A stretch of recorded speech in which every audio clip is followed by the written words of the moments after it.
Bab 2645. Dunia Ming. Warrior yang juga sedikit bingung. Shiro benar-benar bisa menyatukan ketiga pedang itu. Bagaimana cara dia bisa melakukannya? Di kejauhan, mata Shiro berbinar ketika dia melihat ketiga pedang itu menyatu. Dia mengetuk bilah pedang dengan cakar kecilnya, kemudian menatap warrior yang, lalu di matanya penuh dengan kegembiraan. Warrior yang tersenyum sedikit dan memberi Shiro ekspresi memuji. Shiro menyeringai, lalu langsung keluar dari rumah kayu sambil memegang pedang dan tak lama kemudian pedang pengendali pergi. Di rumah kayu, wanita bergaun hitam itu tidak memiliki ekspresi. Warrior yang terkekeh dan tidak berani membuat wanita bergaun hitam itu semakin marah, jadi dia mengganti topik pembicaraan. Omong-omong, mata apa itu tadi? Mengenai asal-usul mata itu, dia sudah lama ingin menanyakannya. Wanita bergaun hitam itu berkata dengan suara rendah, tidak ada gunanya juga jika kamu mengetahuinya.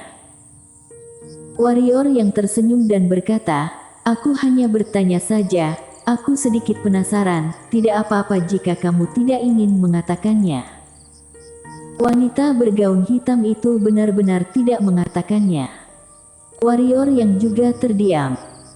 Setelah ragu-ragu sejenak, dia berkata lagi, bagaimana dengan pria tua kotak bambu itu? Apakah dia dalam bahaya? Wanita bergaun hitam itu terdiam sejenak, lalu berkata, seharusnya tidak. Seharusnya.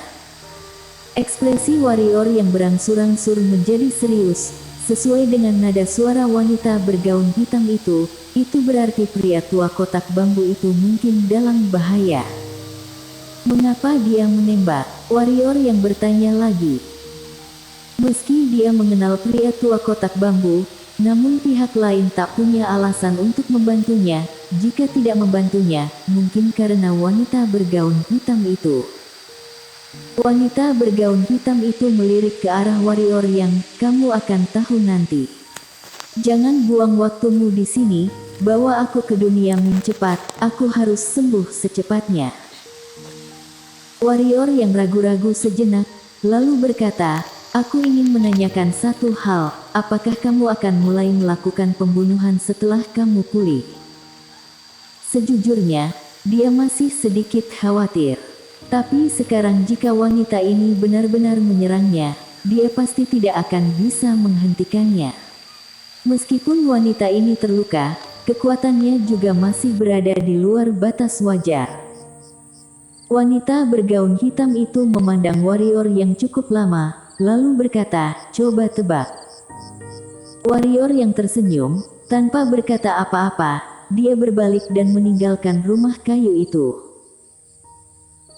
Setelah berhubungan dengan wanita bergaun hitam itu, warrior yang menemukan bahwa meskipun wanita bergaun hitam sangat pemarah, namun dia masih berprinsip serta jika wanita bergaun hitam itu ingin membunuhnya, dia pasti sudah membunuhnya sebelumnya. Dengan karakter wanita bergaun hitam ini, dia bisa pasti melakukannya. Dia juga menebak sesuatu, alasan mengapa wanita bergaun hitam tidak membunuhnya mungkin karena wanita bergaun putih itu. Padahal sebenarnya wanita bergaun putih itu juga merupakan dirinya sendiri. Di dalam rumah kayu itu, wanita bergaun hitam itu memandangi punggung warrior yang cukup lama dan matanya perlahan terpejam. Warrior yang menemukan Shiro di atas awan dan pada saat ini, Shiro benar-benar sangat senang. Melihat warrior yang datang, Shiro buru-buru muncul di depan warrior yang dan dia menyerahkan pedang itu kepada warrior yang. Ini adalah sebuah pedang baru. Tidak, seharusnya mengatakan ini adalah pedang yang belum sempurna. Warrior yang ragu-ragu, lalu mengulurkan tangannya untuk memegang pedang, tetapi saat berikutnya, wajahnya berubah drastis dan dia dengan cepat melepaskan tangannya, tetapi dia sudah terkena imbasnya. Seiring suara teriakan pedang, cahaya pedang yang tak terhitung jumlahnya membelah warrior yang.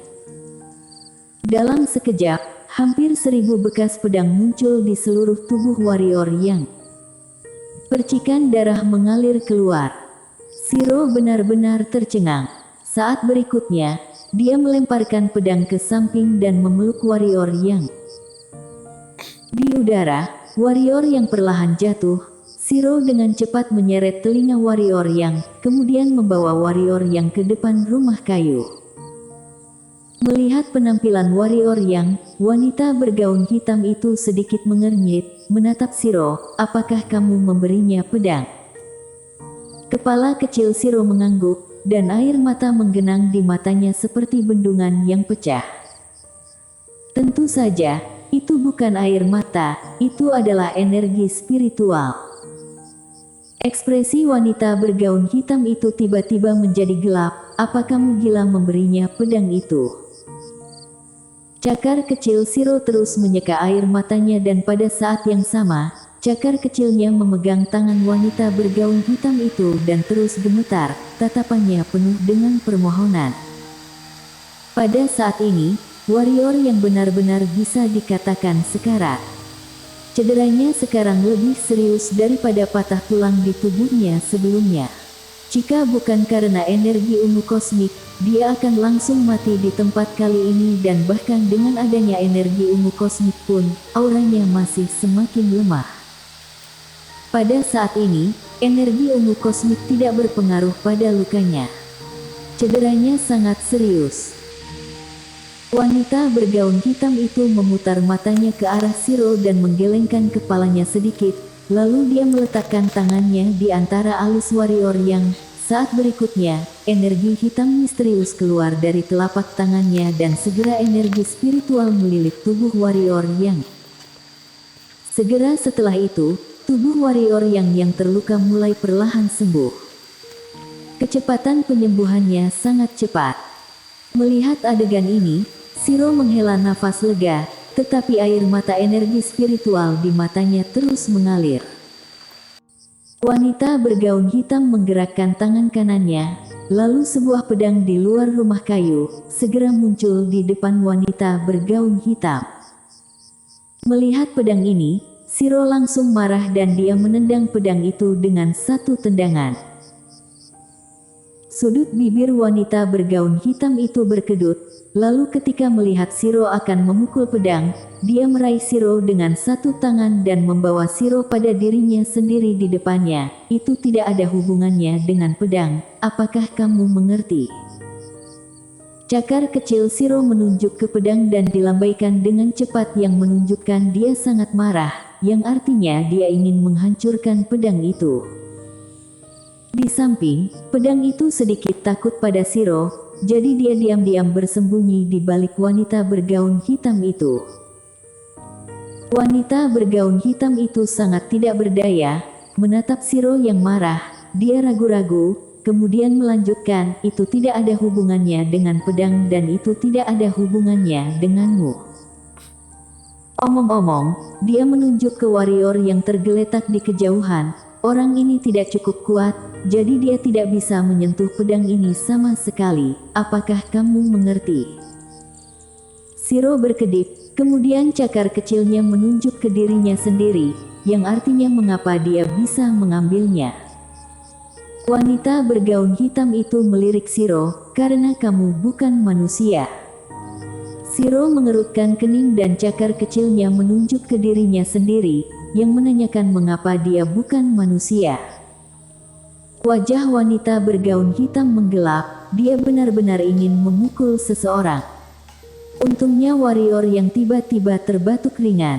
Tubuh Shiro sedikit gemetar ketika mendengar batuk itu, lalu dia terbang ke depan warrior yang, memeluknya dan menggesek kepala warrior yang. Wanita bergaun hitam itu menggelengkan kepalanya. Orang ini, bagaimana bisa menjadi seperti ini? Saat itu, orang ini hebat. Warrior yang membuka matanya perlahan dan melihat Shiro, dia menyeringai dan mengusap Shiro dengan ringan. Kenapa kamu menangis? Shiro hanya memeluk warrior yang dan terus menggesekkan kepalanya. Warrior yang sedikit tidak berdaya. Sekitar 2 jam kemudian, warrior yang pulih 7 hingga 80% dan dia datang ke rumah kayu. Di dalam rumah kayu, ada 3 pedang yang diletakkan di depan wanita bergaun hitam itu. Wanita bergaun hitam telah memisahkan pedang. Warrior yang duduk berhadapan dengan wanita bergaun hitam dan di bahunya, Shiro sudah tertidur lelap. Warrior yang melirik ketiga pedang itu, kenapa? Wanita bergaun hitam itu mencibir, tahukah kamu mengapa dulunya aku memisahkan pedang ini? Karena pedang ini terlalu kuat. Lalu dengan kekuatan kamu saat ini, kamu tidak dapat menahan kekuatan pedang ini sama sekali. Kali ini kamu cukup beruntung, jika reaksimu sedikit lambat, aku rasa pedang ini akan langsung menghancurkan tubuh dan jiwamu. Warrior yang melirik ketiga pedang itu, masih memiliki ketakutan yang tersisa. Setelah hening sejenak, dia berkata lagi, kenapa Shiro bisa? Wanita bergaun hitam berkata dengan dingin, dia bukan manusia, dia adalah elf terbesar di dunia dan juga elf terbaik, di mana semua makhluk hidup tidak bisa menolaknya sama sekali. Dapat dikatakan bahwa dia pada dasarnya dapat mengendalikan segala harta karun ilahi kecuali beberapa yang jahat. Setelah mengatakan itu, dia melirik warrior yang, kamu tidak bisa dibandingkan dengannya. Warrior yang tersenyum kecut, tidak bisa dibandingkan. Memang tidak bisa dibandingkan karena Shiro memang memiliki ketertarikan sendiri untuk semua makhluk hidup. Warrior yang menarik kembali pikirannya dan bertanya lagi, Yana, dulunya adalah jenis monster iblis yang paling jahat, bukan? Wanita bergaun hitam itu terdiam sejenak, lalu berkata, iya. Warrior yang berkata dengan sungguh-sungguh, dulu, apakah Yana dan Shiro memiliki hubungan yang baik? Setelah berbicara, dia memandang wanita bergaun hitam itu dengan sedikit ragu-ragu. Wanita bergaun hitam itu mencibir, maaf, membuatmu kecewa. Saat itu, mereka seperti api dan air, di mana mereka akan bertarung begitu bertemu. Warrior yang mengangguk, tidak terlalu kecewa karena dia sudah bisa menebaknya. Tapi itu tidak masalah, meskipun mereka tidak berteman sebelumnya, dia bisa melihat bahwa sekarang Shiro dan Yana adalah teman terbaik. Hubungan mereka cukup baik hingga bisa menjilat manisan bersama-sama. Dia yakin tidak ada apapun di dunia ini yang bisa menghancurkan persahabatan antara Yana dan Shiro. Wanita bergaun hitam itu tiba-tiba berkata, kenapa? Kamu sepertinya terlihat sedikit senang. Warrior yang tersenyum, bukan apa-apa. Oh iya, lukaku hampir sembuh sekarang, jadi kita sudah bisa pergi ke dunia Ming. Wanita bergaun hitam berkata datar, apakah kamu tidak takut aku akan membunuhmu setelah aku pulih? Warrior yang tersenyum dan berkata, jika kamu ingin membunuhku, kamu dapat melakukannya kapan saja, kan? Wanita bergaun hitam itu melirik warrior yang, aku tidak menyangka kamu cukup sadar diri. Warrior yang menggelengkan kepalanya dan tersenyum tanpa berbicara. Sekarang dia sudah paham mengenai temperamen wanita bergaun hitam, di mana dia tidak boleh melawannya. Jika kamu menuruti keinginannya, dia jauh lebih mudah diajak berbicara, tapi jika kamu melawannya, tidak akan ada hasil yang baik. Wanita bergaun hitam itu mengalihkan pandangannya, ayo pergi ke dunia Ming. Warrior yang mengangguk dan berbalik untuk pergi. Pada saat ini, wanita bergaun hitam melambaikan tangan kanannya, lalu pedang reanimation dan pedang slater langit tiba-tiba terbang ke depan warrior yang secara alami tidak akan menolak, menyimpan kedua pedang itu dan meninggalkan pagoda Hongmeng. Di luar pagoda Hongmeng, warrior yang dan pedang pengendali berlari kencang, kali ini dia tidak bertemu dengan masalah apapun. 1 jam kemudian, warrior yang berhenti. Sudah tiba. Bersambung.